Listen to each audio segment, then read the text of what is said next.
사도행전 21장. 예루살렘으로 간 바울. 우리는 그들과 작별 인사를 한 뒤에 배를 타고 곧장 고스로 갔습니다.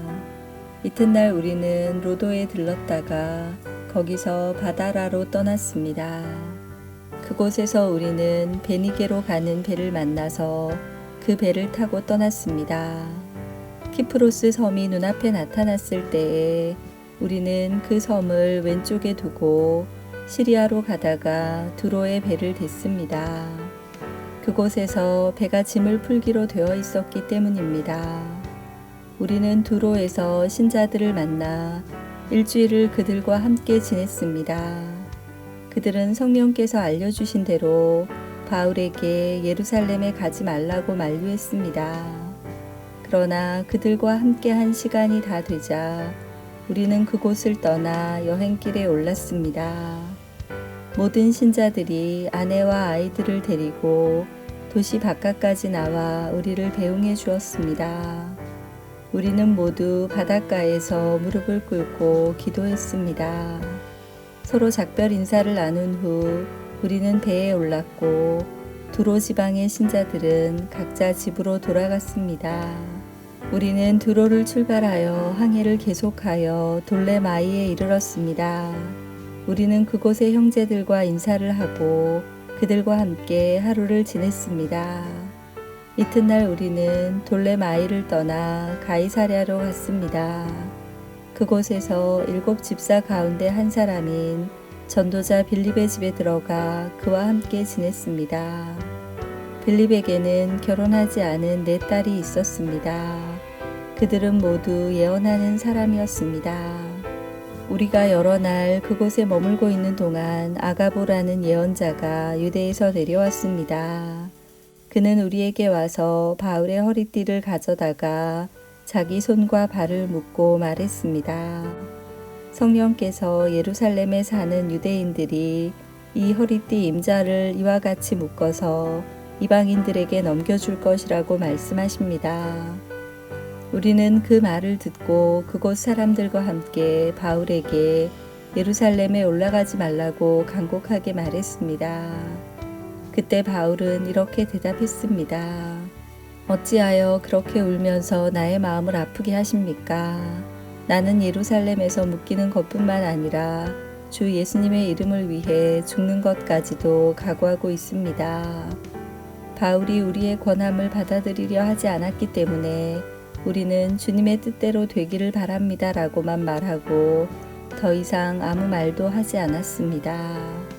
이렇게 여러 날이 지난 뒤 우리는 떠날 준비를 하여 예루살렘을 향해 출발했습니다.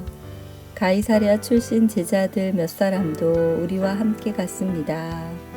그들은 키프로스 사람 나손의 집으로 우리를 데려가 거기에서 묵을 수 있게 해주었습니다. 나손은 오래전에 신자가 된 사람이었습니다. 바울과 야고보의 만남. 우리가 예루살렘에 도착하자 형제들이 우리를 반갑게 맞아주었습니다. 이튿날 바울은 우리와 함께 야고보를 방문했습니다. 그 자리에는 장로들도 다 모여 있었습니다. 바울은 그들에게 인사를 하고 하나님께서 그의 선교로 이방인들에게 행하신 일을 낱낱이 들려주었습니다. 그들은 바울의 말을 듣고 하나님께 영광을 돌렸습니다. 그리고 바울에게 이렇게 말했습니다. 형제님, 아시겠지만 유대인 가운데 신자가 된 사람이 수만 명입니다. 그들은 모세의 율법을 지키는 일에 매우 열성입니다. 그런데 그 유대인들 사이에서는 당신이 이방인들과 어울려 사는 유대인들에게 모세의 율법에서 떠나 자녀에게 할례도 행하지 말고 유대의 관습도 지키지 말라고 가르쳤다는 소문이 돌고 있습니다. 그러니 어떻게 하면 좋겠습니까? 틀림없이 그들은 당신이 이곳에 왔다는 소식을 듣게 될 것입니다. 그러니 우리가 일러주는 대로 하십시오. 우리 중에 하나님께 서약을 한 사람이 4명 있습니다. 이 사람들을 데리고 가서 함께 정결의식을 행하십시오. 그리고 형제께서 그들의 머리를 깎는 값을 대주십시오. 그러면 그들이 그대에 대한 소문이 모두 사실이 아니고 그대도 율법을 지키며 살고 있다는 것을 알게 될 것입니다. 이방인 신자들에 대해서는 우리가 이미 그들에게 편지를 써서 우상에게 바친 음식과 피와 목 졸라 죽인 짐승의 고기를 먹지 말 것과 음란한 행동을 멀리할 것을 부탁한 적이 있습니다. 이튿날 바울은 그 사람들과 함께 정결의식을 행하였습니다.